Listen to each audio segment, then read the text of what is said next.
March 1st, 1932, marked a grim chapter in American history. It was the night the world-renowned aviator Charles Lindbergh and his wife, Anne Morrow Lindbergh, experienced a devastating tragedy. Their 20-month-old son, Charles Augustus Lindbergh Jr., was abducted from his crib in the family's secluded Hopewell, New Jersey estate.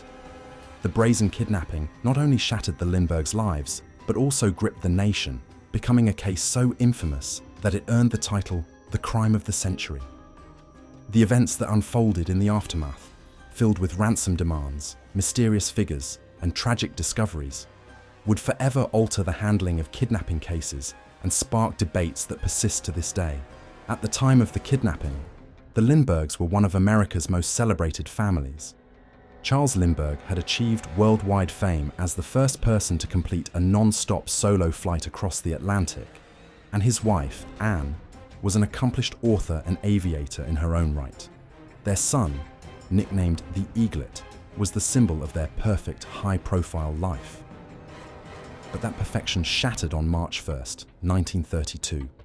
Sometime between 8 and 10 p.m., an intruder scaled a homemade ladder to the second-story nursery, silently taking baby Charles. A ransom note demanding $50,000, an enormous sum during the Great Depression, was left behind. The kidnappers used crude misspellings and odd phrases, adding an eerie layer to an already harrowing crime. The news of the Lindbergh babies' abduction spread like wildfire, sending shockwaves across the United States and beyond. The country was already in the grip of the Great Depression, and the story of a missing child from such a high-profile family became an escape and obsession for millions.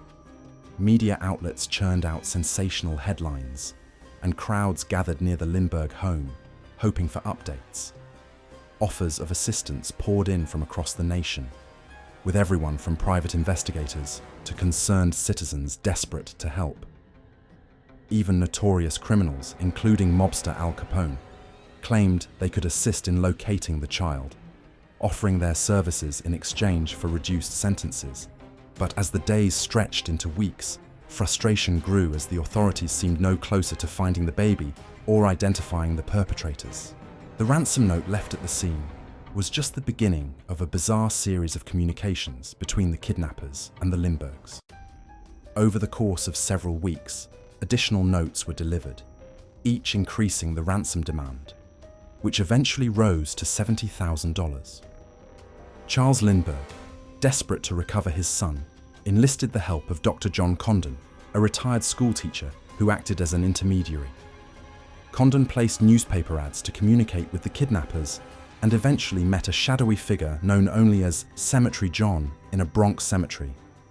During this meeting, a portion of the ransom money was exchanged, but the child was not returned.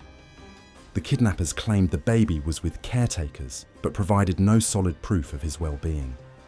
The trail grew colder by the day, leaving the Lindberghs in a state of despair. On May 12, 1932, 72 days after the abduction, the Lindberghs' worst nightmare became reality.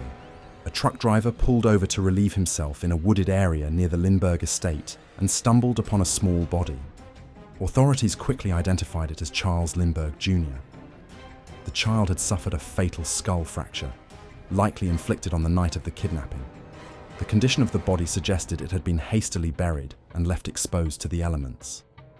The discovery sent waves of sorrow and outrage across the nation, transforming the case from a kidnapping into a murder investigation.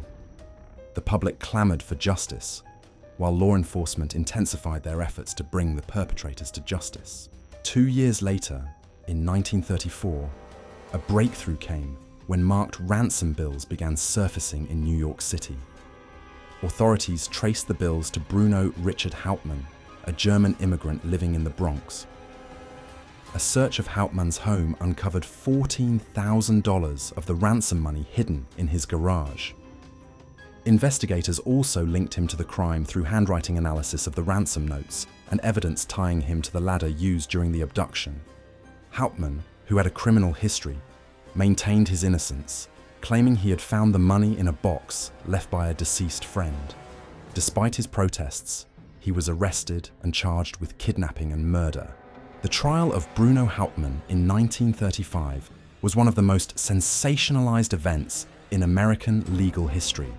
Dubbed the trial of the century, it drew massive public interest, with people lining up for hours just to catch a glimpse of the proceedings. Reporters filled the courtroom, and radio stations broadcast updates to an eager audience. The prosecution presented compelling evidence, including the marked ransom money, the homemade ladder, and testimony from handwriting experts. Hauptmann's defense argued that he was framed and suggested the possibility of a larger conspiracy. Despite doubts raised during the trial, the jury found Hauptmann guilty, and he was sentenced to death by electric chair. Hauptmann was executed in 1936, but the case remains controversial to this day. Some critics argue that the evidence against Hauptmann was circumstantial, and that he may have been a scapegoat for a botched investigation. Others believe he acted as part of a larger group, with accomplices who were never brought to justice. The Lindbergh case also had a profound legal impact. It led to the passage of the Lindbergh Law, which made kidnapping across state lines a federal crime, significantly strengthening law enforcement's ability to tackle such cases. Decades later, the tragedy of the Lindbergh family remains a haunting reminder of the fragility of security and the complexities of justice. Nearly a century has passed since the kidnapping of Charles Lindbergh Jr., yet the case remains etched in the public consciousness. It's a story of fame, unimaginable tragedy, and a relentless pursuit of justice that continues to spark debate and intrigue. As questions linger about what truly happened on that dark night in 1932, the case serves as a somber chapter in America's history, a cautionary tale of how even the most secure lives can be touched by unimaginable loss.